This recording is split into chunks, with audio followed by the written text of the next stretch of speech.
Buenas tardes, mi nombre es Abraham Aleán Rincón y en esta exposición presentaré los elementos centrales de mi proyecto de investigación, titulado Análisis normativo y jurisprudencial de los criterios jurídicos aplicados por el juez en la imposición de las sanciones dentro del sistema de responsabilidad penal adolescente en Colombia. El punto de partida de este trabajo fue una inquietud personal. En mi caso no es solamente una inquietud teórica, también es institucional y práctica. En el ejercicio profesional y particularmente desde la perspectiva de protección que corresponde a la defensa de los derechos fundamentales de los adolescentes, resulta visible una tensión persistente. El sistema de responsabilidad penal adolescente está diseñado para ser de carácter pedagógico, restaurativo, diferenciado. Sin embargo, en la práctica judicial aparecen aún razonamientos y decisiones que conservan una lógica de castigo más cercana al derecho penal de adulto que a la jurisprudencia de justicia juvenil constitucionalmente exigida. Dicho de manera más precisa, el ordenamiento jurídico colombiano reconoce que la respuesta frente al adolescente infractor debe estar guiada por el interés superior, por la proporcionalidad diferenciada y por la excepcionalidad de la privación de la libertad.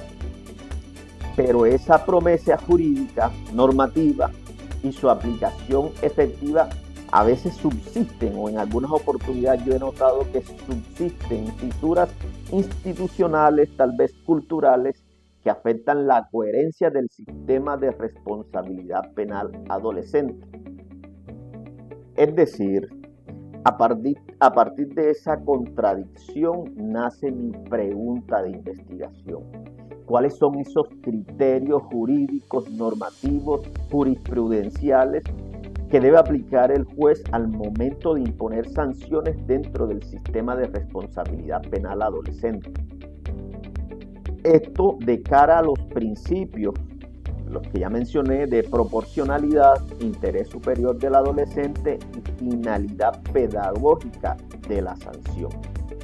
Entonces, de acuerdo a lo que yo he visto en el ejercicio profesional, pues dicho sea de paso, me desempeño como defensor de familia del ICBF y participo en el sistema de responsabilidad penal adolescente, en donde hay que hacerle un acompañamiento a estos adolescentes. Desde el ICBF yo dirijo ese acompañamiento junto con mi equipo interdisciplinario. He percibido, he notado que a pesar de que jurídicamente, jurisprudencialmente hay unos mandatos claros, a veces persisten, como ya dije, lógicas punitivas, lógicas retributivas, o más bien lógicas castigadoras en cuanto a la reacción que debe tener el Estado frente al adolescente que se ha encontrado responsable penalmente. Pues bien, a partir de este fenómeno que yo he encontrado, formulé mi pregunta de investigación. ¿Cuáles son esos criterios jurídicos, normativos y jurisprudenciales que debe aplicar el juez al momento de imponer una sanción en el sistema de responsabilidad penal adolescente? Y a partir de ahí formulé mis objetivos. Un objetivo específico o más bien un objetivo general, el cual consistió precisamente en analizar esos criterios. Para desarrollar ese propósito trabajé 3 objetivos específicos. El primero fue identificar los criterios normativos que regulan la imposición de sanciones en el sistema de responsabilidad penal adolescente.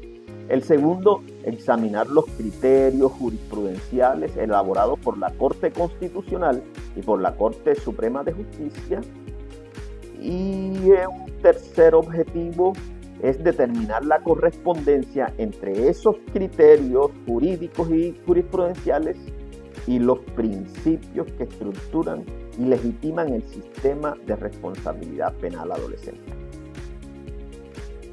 Aquí yo debo decir que mi lugar como defensor de familia del ICBF no me llevó a renunciar a la exigencia metodológica. Por el contrario, me obligó a reforzarla.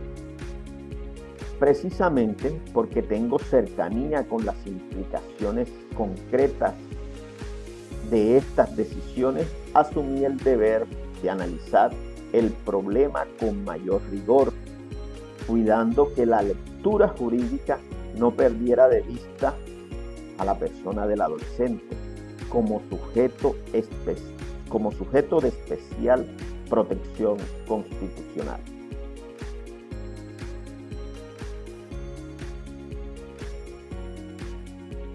En el plano teórico, partí de una distinción que para mí fue muy decisiva y que el módulo de la asignatura destaca con especial claridad. Una cosa es el marco conceptual y otra, muy distinta, es la fundamentación teórica. El marco conceptual sirve para precisar categorías. La fundamentación teórica, en cambio, exige ubicar el problema dentro de corrientes, de autores, de tensiones epistemológicas y criterios de comprensión más amplia. Por eso me propuse no limitar el análisis a una simple descripción de normas o de sentencias. Mi interés siempre fue el de identificar desde qué concepción del derecho, de la sanción o de la adolescencia podía leerse de forma adecuada el objeto de estudio. Mi primer eje de mi marco teórico fue el constitucionalismo de derechos. Desde este enfoque, la sanción en el sistema de responsabilidad penal no puede entenderse como una propuesta neutra frente a la infracción.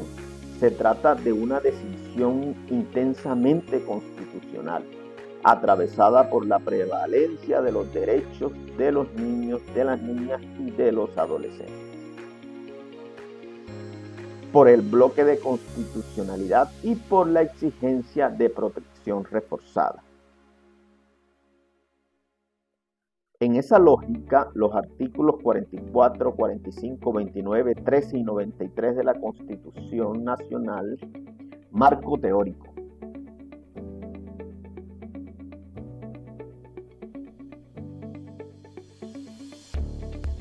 En el desarrollo del marco teórico procuré no reducir la fundamentación a un simple inventario de conceptos. No quise hacer un listado, un glosario de definiciones. No. Traté, como muy bien lo dice el módulo, de tejer una red de conceptos, de ideas, de doctrina que fundamentara la posición mía frente al fenómeno, frente a la problemática existente, ¿verdad? Y lo fundamenté en tres ejes: un esquema de teoría constitucional, un tema de garantismo penal juvenil y justicia restaurativa.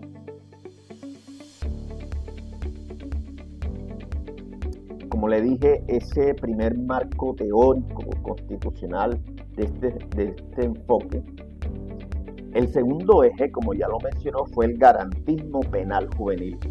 Este enfoque me permitió sostener que en el Estado constitucional el poder sancionador solo es legítimo cuando se opera dentro de límites estrictos, límites que se intensifican cuando la persona destinataria de la sanción es un adolescente en proceso, obviamente en proceso de desarrollo. Desde ahí concluí que la proporcionalidad dentro del sistema de responsabilidad penal adolescente no puede copiar de manera mecánica la lógica retributiva del sistema penal de adultos. En justicia juvenil, la proporcionalidad es necesariamente diferenciada.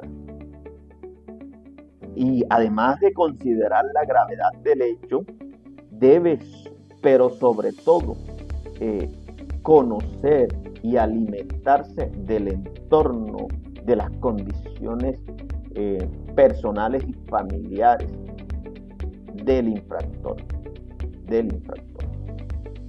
Hay un tercer eje, el cual es de justicia restaurativa, que es esencial, ¿verdad? Esto lo traduzco en que la medida no se agota, la medida sancionatoria no se agota. Esto significa que en el sistema de responsabilidad penal adolescente, una medida o una sanción no agota el proceso penal. Es apenas un punto de partida en donde necesariamente hay que traer al proceso a la víctima, ¿verdad? Para transitar el camino de la justicia restaurativa y no quedarnos únicamente con una mera sanción, sino por el contrario, de unas prácticas restaurativas que de alguna manera sanen el tejido social, el tejido familiar, el tejido comunitario. Paso ahora a los resultados de la investigación. Los presentaré siguiendo el orden de mis objetivos específicos para conservar la coherencia metodológica. En relación con el primer objetivo, ¿verdad?, encontré que los criterios normativos aplicables a la imposición de las sanciones en el SRPA no provienen exclusivamente de la Ley 1098 de 2006.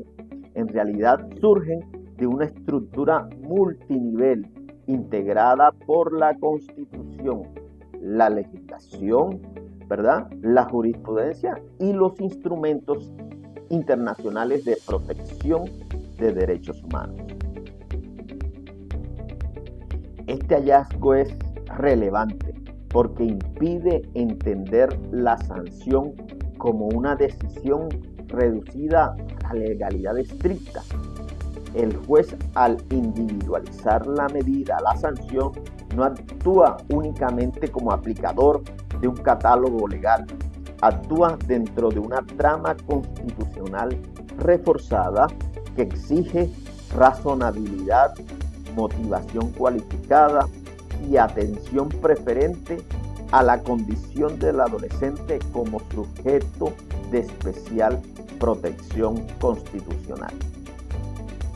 Dentro de este mismo objetivo advertí que la Ley 1098 construye un sistema sancionatorio diferenciado y orientado por finalidades pedagógicas, protectoras y restaurativos. El artículo 140 define la finalidad del sistema. El artículo 178 incorpora criterios de gravedad del hecho, circunstancias y condiciones personales del adolescente. Y el artículo 187 prevé un conjunto de medidas de diversa intensidad. Sin embargo, encontré también una ambigüedad que me llama poderosamente la atención. La normatividad consagra principios fuertes, pero no siempre ofrece una metodología cerrada para aplicar estos criterios. Ese margen interpretativo puede ser útil para individualizar la sanción, pero también deja abiertas posibilidades de respuesta desigual, especialmente cuando la argumentación judicial no se desarrolla con suficiente precisión el por qué se escoge una sanción y no se escoge otra. Un resultado particularmente sensible y que considero central desde la práctica institucional fue la importancia de la oferta programática. El sistema de responsabilidad penal supone la existencia de programas socioeducativos, apoyos psicosociales, acompañamiento al adolescente y a las familias. Sin embargo, en la práctica, algunos entes territoriales no tienen garantizado estos servicios. Es decir, la ley prevé un acompañamiento psicosocial, profesional a los adolescentes al momento de imponer una sanción, pero en la realidad de los territorios, sobre todo estos territorios apartados, los entes territoriales o los entes gubernamentales no cuentan con esos servicios de acompañamiento integral. En cuanto al segundo objetivo, el examen jurisprudencial me permitió identificar una línea relativamente estable en el plano doctrinal. La Corte Constitucional ha reiterado que la privación de la libertad de un adolescente es la última ratio, que la sanción debe orientarse a la educación y a la reintegración social, y que la motivación judicial debe incorporar una valoración individualizada del caso, del adolescente y de su familia. Las decisiones más relevantes en esa construcción fueron, entre otras, la sentencia C-203 de 2005, la C-740 de 2008, la T-672 de 2012, entre otras. En ella se consolida el sistema de responsabilidad penal adolescente. Lo hacen autónomo, diferenciado, constitucionalmente blindado. Respecto al tercer objetivo y tercer resultado, encontré que la correspondencia entre criterios normativos, criterios jurisprudenciales y principios estructurales del sistema es real, pero incompleta. Es real porque el sistema está diseñado alrededor de esos principios de proporcionalidad diferenciada, del interés superior del adolescente y de la finalidad pedagógica de la sanción. Pero es incompleta porque la vigencia material de esos principios depende de factores institucionales, culturales y argumentativos que continúan siendo frágiles al momento de imponer una sanción. Una cuarta conclusión, especialmente importante desde mi condición de defensor de familia, es que la legitimidad de la sanción no se agota en una sentencia. Una medida jurídicamente correcta puede fracasar si materialmente no existe una articulación entre el juez, el ICBF, los equipos de defensoría, los operadores de la medida. Si no hay una debida oferta institucional que permita alcanzar los fines y las funciones de las medidas de sanción. Es necesario tener listo ese equipamiento institucional que brinda al adolescente y a su familia, al adolescente que es sancionado, todas las herramientas que hagan posible avanzar en su proyecto de vida, en superar las situaciones, las condiciones que dieron origen a la infracción, que dieron origen al fenómeno del delito. Una sentencia puede estar formalmente bien fundamentada, una decisión puede ser válida desde el punto de vista formal, pero si en la realidad, al momento de cumplirla, no existen unas condiciones materiales lo suficientemente fuertes para avanzar en el objetivo de la sanción, pues es una sanción que va a fracasar, es una medida que va a fracasar, y ese accionar del Estado que busca hacer que ese adolescente supere esas condiciones que dieron origen a la sanción, pues no van a rendir sus frutos.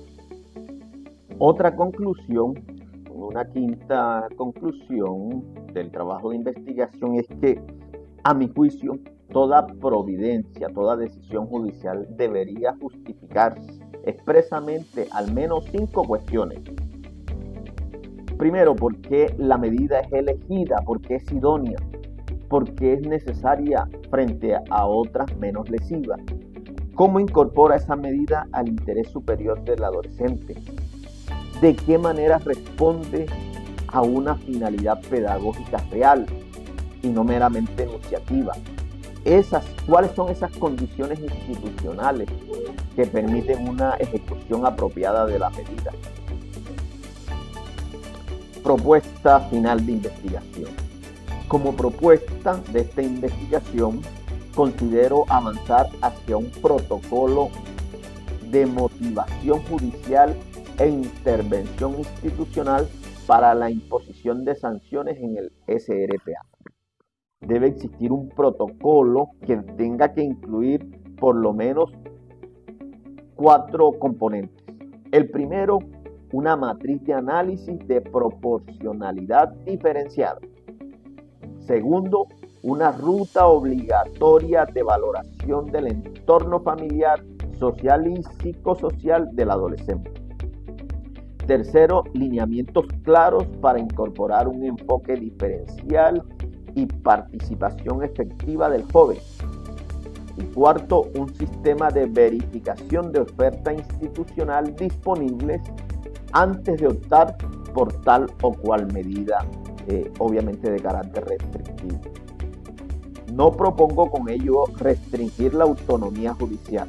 Lo que propongo es fortalecer su fundamento constitucional y reducir la distancia entre el diseño normativo del sistema y su eficacia práctica. Desde la experiencia institucional como funcionario del ICBF, puedo afirmar que cuando el SRPA se aplica sin articulación suficiente, aumenta el riesgo de afectar derechos fundamentales. Pero también puedo afirmar que cuando la respuesta es realmente pedagógica, es restaurativa y está acompañada por un equipo de profesionales, esta medida tiene la capacidad de afectar de manera favorable la vida del adolescente, de sacarlo de ese entorno propicio para delinquir, ¿verdad? Y reencauzar su camino a la legalidad, a la inclusión social y familiar.